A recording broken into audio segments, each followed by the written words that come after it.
दोस्तों अभी अभी जो खबर आई है उसे सुनने के बाद चीन और उसके भिखारी दोस्त पाकिस्तान की फट जाएगी।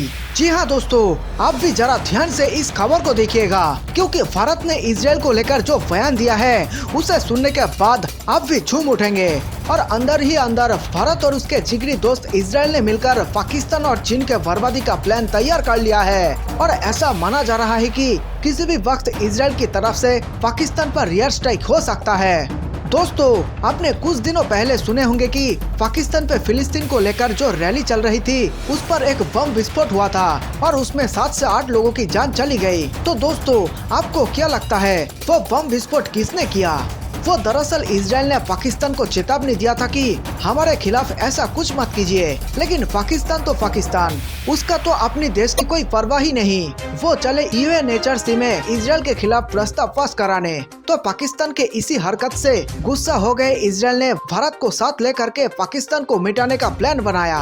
और यह बात हमें सूत्रों के हवाले से मिली है। लेकिन दोस्तों भारत ने इजराइल को लेकर यूएनएचआरसी में अपना जो रुख स्पष्ट किया और जो बातें कही है उससे सुनने के बाद तो यही लगता है कि चीन और पाकिस्तान की बहुत बुरा वक्त आने वाला है। तो दोस्तों आपको क्या लगता है, भारत और इजराइल मिलकर बड़ा कुछ करने वाला है या नहीं? जरा आपकी भी राय हमसे साझा करें और इस वीडियो को ज्यादा से ज्यादा लाइक और शेयर करना भी ना भूले।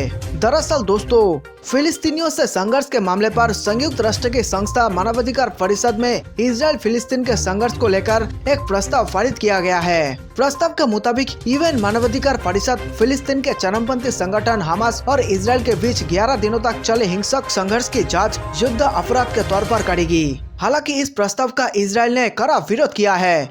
वहीं भारत ने इजराइल फिलिस्तीन से शांति की अपील की और इस प्रस्ताव पर मतदान की प्रक्रिया से बाहर रहा। बहरहाल युद्ध अपराध की जांच की मांग को लेकर यूएनएचआरसी में लाए गए प्रस्ताव पर हुए मतदान में भारत ने हिस्सा नहीं लिया।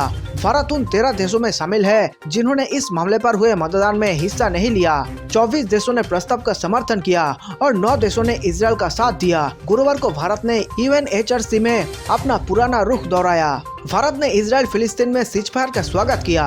जारी बयान में भारत ने दोनों पक्षों से शांति की अपील की।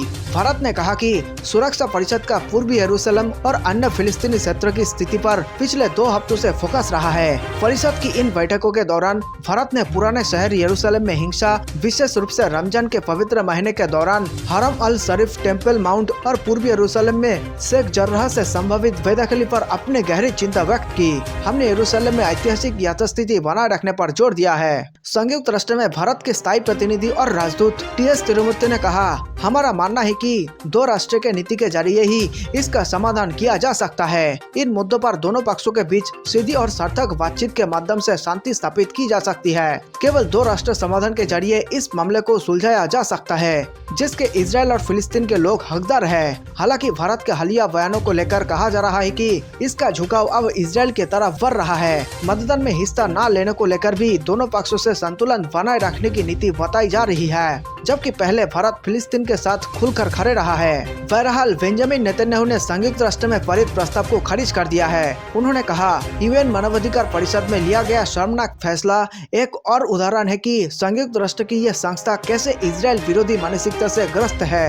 एक बार फिर से ऑटोमेटिक बहुमत वाली इस काउंसिल ने जनसंघर्ष करने वाले आतंकवादी संगठन, जिसने जानबूझकर इजरायली नागरिकों को निशाना बनाया और गाजा के लोगों को ढाल की तरह इस्तेमाल किया, उसके अपराधों को छिपा दिया गया है। नेतन्याहू ने कहा, हम एक लोकतांत्रिक देश है और हमने हजारों रॉकेट हमले से अपने लोगों को सुरक्षित करने के लिए जवाबी कार्रवाई की थी। इसे लेकर हमें दोषी करार दिया गया है। यह अंतर्राष्ट्रीय नियमों का मजाक है। यह दुनिया भर में आतंकवादियों के लिए प्रोत्साहन देने वाला साबित होगा। दोस्तों आपको बताते चले कि आपको तो याद ही होगा कि जब एक पाकिस्तानी महिला पत्रकार ने हमारे पूर्व प्रधानमंत्री आदरणीय वाजपेयी जी से कहा था कि मैं आपसे शादी कर लूंगी अगर आप मुझे मुंह दिखाई में कश्मीर दे दे। बदले में वाजपेयी जी ने जो जवाब दिया था उसे सुनकर उस महिला पत्रकार के होश उड़ गए थे। जी हाँ दोस्तों, वाजपेयी जी ने साफ कहा था कि अगर मैं आपसे शादी करूंगा तो फिर दहेज में मुझे पूरा पाकिस्तान चाहिए। और तब से लेकर आज तक हर एक भारतीय का सपना है कि पाकिस्तान के एक एक जमीन के टुकड़े को भारत वापस ले ले, जिसे जिन्ना ने हमसे छीन लिया था। लेकिन आप घबराइए मत दोस्तों, क्योंकि मोदी का मास्टर प्लान तैयार है और इजराइल भी अपने दोस्त के साथ है। पहले पीओके और दूसरे दिन में कराची और तीसरे दिन में इस्लामाबाद समेत पूरा पाकिस्तान देखते रह जाएंगे इमरान खान नहीं बचा पाएंगे अपनी इज्जत और सम्मान, क्योंकि अब तो धमकी भी दे रहा है तालिबान। जिस पाकिस्तान को दुनिया में कोई भी भाव नहीं देता है, आज उसको इजराइल ने एक बड़ी बात कह दी है, जिसकी चर्चा भारत से लेकर चीन और अमेरिका से लेकर रूस तक हो रही है। आखिर इजराइल ने ऐसा क्या कह दिया जिसके बाद पाकिस्तान समेत तुर्की और ईरान में भी बवाल मचा हुआ है। जी हाँ दोस्तों, इजराइल ने पाकिस्तान को चैंपियन कहा है। इसके अलावा भी कई बड़े बड़े खुलासे इजराइल ने कर दिए हैं, जिसके बाद पाकिस्तान की बौखलाहट अब सामने आ रही है। जो पाकिस्तान बार बार इजराइल को धमकी दे रहा था, अब पहली बार इजराइल ने उसका जवाब दिया है। और जवाब में क्या कहा है, पूरी चर्चा बेहद विस्तार से करेंगे। दोस्तों, इजराइल पूरे अरब इलाके में एकमात्र लोकतांत्रिक देश है और उसे ज्ञान बांटने चले थे पाकिस्तान के इमरान खान। लेकिन अब की बार जो इजराइल ने पलटवार किया है, उसे सुनने के बाद इमरान खान अपने सर खुजला रहे हैं। उन्हें समझ नहीं आ रहा कि आखिर गलती कहाँ हो गई। बार बार कश्मीर पर कब्जा करने वाले इमरान खान अब इजराइल की तरफ काव काव कर रहा है। जब से मोदी जी ने कश्मीर के अंदर इमरान खान का दाना पानी बंद कर दिया है, उसके बाद से ही अब वे इजराइल के खिलाफ घातक बयान दिए जा रहा है और इसी कारण इजराइल ने पहली बार पाकिस्तान को एक बड़ा झटका दिया है। बेहद विस्तार से बताएंगे कि आखिर ये कब हुआ, कैसे हुआ।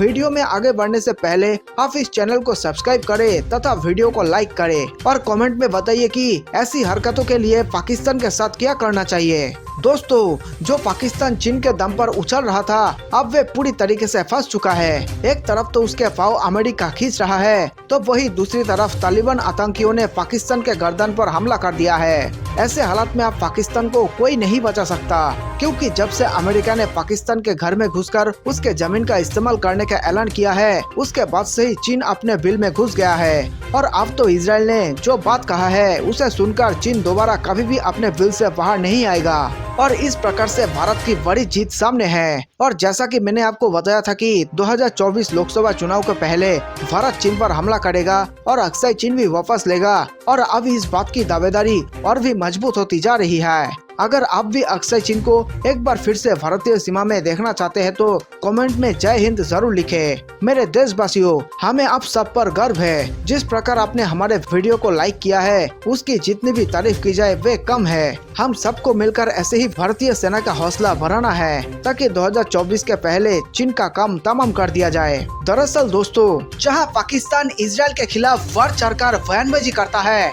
वही इजराइल पाकिस्तान की बातों को कुछ खास तवज्जो नहीं देता। लेकिन इस बार इजराइल ने पाकिस्तान पर अच्छा खासा तंज कसा है। उसने कहा है कि पाकिस्तान खुद शीशे के घर में रहता है। दरअसल हुआ ये कि पाकिस्तान के आधिकारिक Twitter account foreign ministers public diplomacy से गुरुवार को एक ट्वीट किया गया, जिसमें लिखा था, संयुक्त राष्ट्र सुरक्षा परिषद में पूर्वी यरूशलेम सहित कब्जे वाले फिलिस्तीनी क्षेत्र में मानवाधिकारों की भयावह स्थिति पर एक सत्र आयोजित किया जा रहा है। ट्वीट में आगे लिखा गया, इस बैठक की अध्यक्षता विदेश मंत्री शाह महमूद कुरैशी करेंगे और इस मामले में UNHRC से क्या उम्मीद है, इस पर चर्चा करेंगे। पाकिस्तान की ओर से किए गए इसी ट्वीट को इजराइल के विदेश मंत्रालय ने महाप्रबंधक अलोन उस्पीज ने रिट्वीट किया। अपने इस ट्वीट में उस्पीज ने लिखा, मानवाधिकारों का चैंपियन पाकिस्तान खुद शीशे के घर में रहता है। वे फिलहाल मध्य पूर्व में अकेले लोकतांत्रिक देश इजराइल को UNHRC में ज्ञान दे रहा है।